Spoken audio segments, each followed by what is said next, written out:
नमस्कार साथियों, 3 दिसंबर 1971 जब पाकिस्तान ने भारतीय हवाई अड्डों पर प्री प्लान्ड एयर स्ट्राइक शुरू कर दिए। जवाब में तत्कालीन प्रधानमंत्री इंदिरा गांधी ने पाकिस्तान को मात्र 13 दिनों में घुटनों पर ला दिया और दक्षिण एशिया की पूरी जियोपॉलिटिक्स को हमेशा हमेशा के लिए बदल कर रख दिया। एक नया देश यानी कि बांग्लादेश का जन्म हुआ और लगभग 93,000 पाकिस्तानी सैनिकों का आत्मसमर्पण, जो सेकेंड वर्ल्ड वार के बाद सबसे बड़ा मिलिट्री सरेंडर था। तो आइए समझते हैं इस युद्ध की बुनियाद, जो दशकों पहले पाकिस्तान बनने के साथ ही तैयार हो चुकी थी। जहां पाकिस्तान भौगोलिक रूप से 2 हिस्सों में बटा हुआ था, पश्चिमी पाकिस्तान और पूर्वी पाकिस्तान, और इनके बीच 1600 किलोमीटर की दूरी थी और इनके बीच में था भारत। लेकिन असली दूरी तो थी भाषा की, संस्कृति की और सत्ता के बंटवारे की, जो आगे चलकर एक बड़े टकराव और संघर्ष का रूप ले लेती है। जहां एक और पश्चिम पाकिस्तान के पास ताकत, पैसा और फौज थी और वो उर्दू भाषा का वर्चस्व चाहता था, वहीं दूसरी ओर पूर्वी पाकिस्तान में आबादी ज़्यादा थी और वो बांग्ला भाषा को अपनी पहचान मानता था।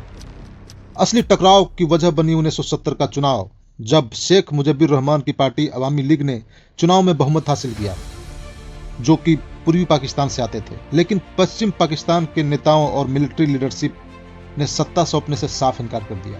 बस यही वो समय था जब पूर्वी पाकिस्तान की आवाम ने अपनी मुक्ति का ऐलान कर दिया और शेख मुजीबुर रहमान ने 7 मार्च 1971 को आज़ादी का आह्वान किया।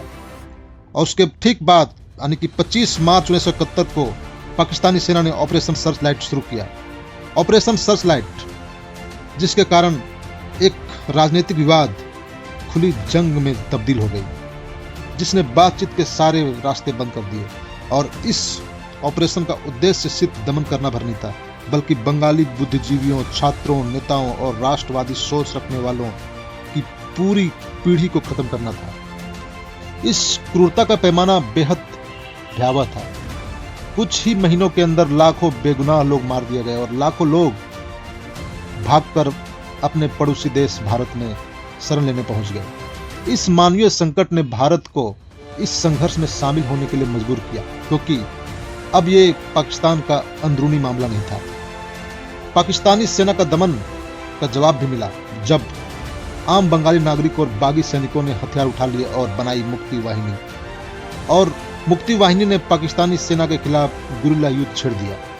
अब ये लड़ाई ग्लोबल पावर का अखाड़ा बन चुका था, जहां एक तरफ भारत और मुक्ति वाहिनी के साथ सोवियत संघ खड़ा था, वहीं दूसरी ओर पाकिस्तान के साथ अमेरिका और चीन।